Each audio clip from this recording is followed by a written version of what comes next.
Curious, from the widest view, what is your perspective at the moment on the crypto market and the Bitcoin correction that we're seeing? Range bound. I mean, I it's a very simple word, range bound. But the reality is there's meaning behind that. There's a bunch of cross currents that have gone on in the crypto markets over the last 6 months. There's been significant demand for underlying demand for both Bitcoin and Ethereum for totally different reasons. Ethereum, lots of excitement on the upcoming, well, hopefully fork to the new protocol, and Bitcoin because look, there's a global macro picture out there that people don't want to talk about as much anymore. But the reality is, there's lots of monetary printing going on. There's lots of spending going on, and it's not really manifesting itself in any of the typical inflation hedges. We heard all about Bitcoin demonetizing gold in the first half of the year. Now no one's talking about it, but nothing really has changed. The other big cross current that's gone on over the last 6 months is, not surprising, the rise of meme coins. And so we've seen all sorts of diversions basically I call them the Ralph Cramden coins. For anyone who ever goes back and watches old episodes of The Honeymooners, Ralph Cramden was a bus driver played by Jackie Gleason. And while I can't remember how politically incorrect it probably was, and I'm sure it was from that era, the fact is many, and I mean many, of the episodes had to do with get rich quick schemes. People love to get rich quick. And the reality is Bitcoin, which is pricing in somewhere around, if you believe it, 15 to 20x appreciation from current levels, isn't fast enough or big enough for people who want to see, 100x or 200x or 500x appreciation from something that has no particular reason for existing other than the fact that people believe, well, they can get these sorts of returns. And so we saw the same thing in the ICO era. We're seeing it now with meme coins on swap markets like PancakeSwap.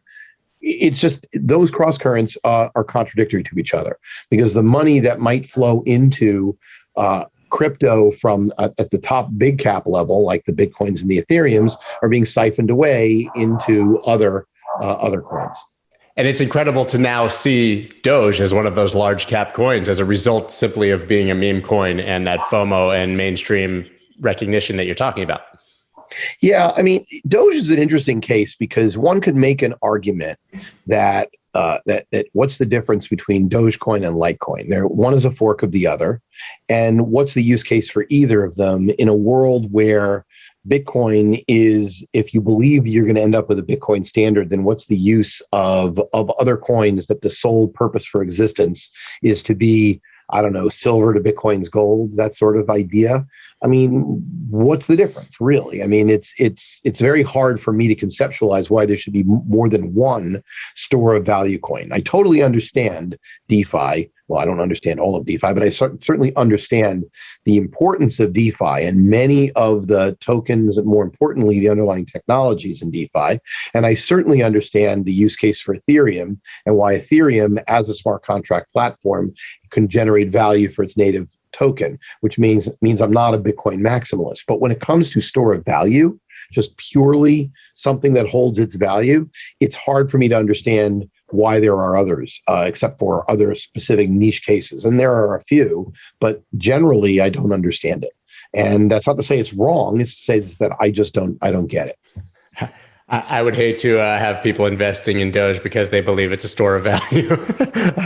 But that is a narrative that I have seen, sadly, that is going around for sure. So I'm curious, you said obviously that people in crypto are generally impatient. They're looking for a larger gain. 10, 20x is nothing if I can do 100 or 200, right?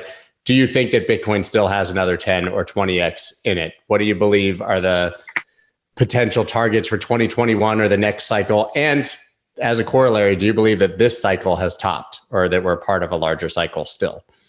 I don't want to answer the first question particularly, but I'm going to. The second one is an emphatic no. So let's go through why I said that. I believe Bitcoin trades like an option on its own adoption. I've said that many times.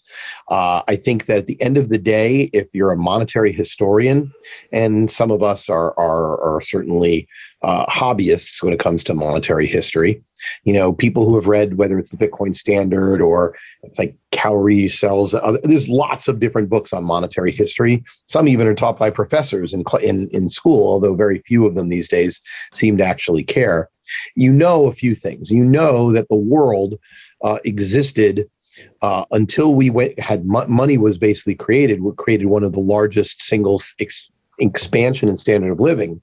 But the reality is we went from cowrie shells and some offshoots, like one of my favorite one is in the Bitcoin Standard, talks about the big rocks on the Isle of Yap. But the fact is there's something to provide a non-manipulatable store of value to base transactions off of. So whether it was shells, rocks, or ultimately gold or silver, for thousands of years there was something. Since 1971, the world's had nothing. Now, when you consider 5,000 years of recorded human history, the last 60 years or 50 years is really a pretty short time.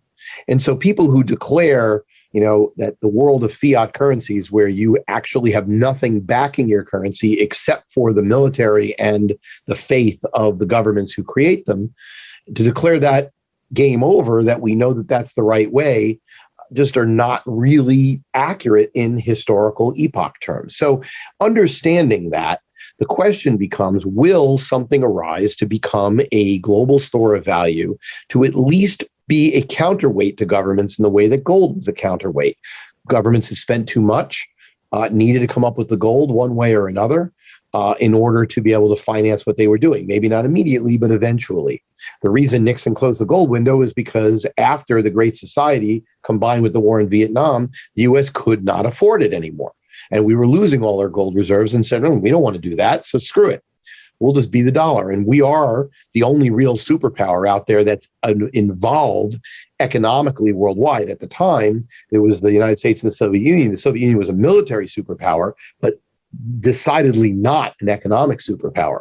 So it was a monopower system where we were able to exercise that power and did. And it's created enormous benefits to America. I mean, let's face it, we've been able to import our standard of living for 50 years, and it's been awesome. If you're in this country, people take it for granted, but that is the case. But to get back to Bitcoin, it's an option. If there's going to be a counterweight, if there's going to be that global store of value, which I suspect there will, because power abhors a vacuum, then the question is, how will that manifest? Will gold be reborn as gold bugs would have you? I doubt it. I think in the digital age, we need a digital asset. We need one that is completely impossible to counterfeit, one that's totally verifiable via computer, one that is easily divisible, one that is portable, one that can, be as I said, verifiable.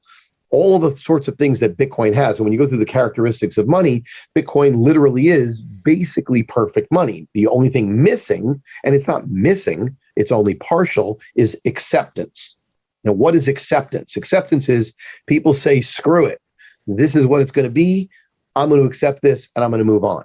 And the question becomes, if it gains that acceptance, at what price does it reside? And the answer, I think, can easily be determined in two steps. Step number one, what's the monetary premium afforded to gold today even? And step two, what should that monetary premium be for a digital store of value? Well, the monetary premium for gold is pretty easy to determine. The simplest way is to use the gold-silver ratio. Arguably, post William Jennings Bryan cross of gold speech in the 1800s, over the next 50 years, gold demonetized silver. Gold's ratio to silver in the Earth's crust is 15 to 1. Gold's ratio to silver's price for thousands of years was 15 to 1. Ever since gold demonetized silver, the ratio is banged between 70 and 100 to 1. So what does that tell you? That tells you 3/4-ish of gold's value is its monetary value. That pegs it at around $9 trillion. $9 trillion is about 15 to 1 appreciation from Bitcoin today.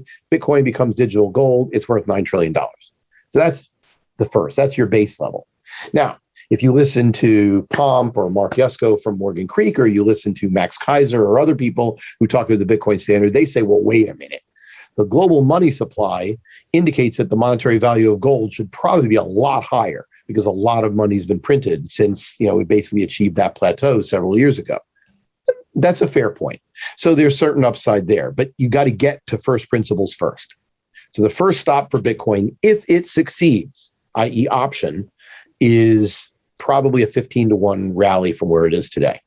So now your question is, what is its likelihood of success? Well, the market, more or less is pricing it at about 7%. That's what it says. If you believe that the odds are higher, buy it. If you believe the odds are lower, I wouldn't short it, but because you don't want to be wrong in that case because of the asymmetrical return, but avoid it. So it's that simple. I personally believe the odds are much, much higher than the 7%. And so that's why I'm bullish.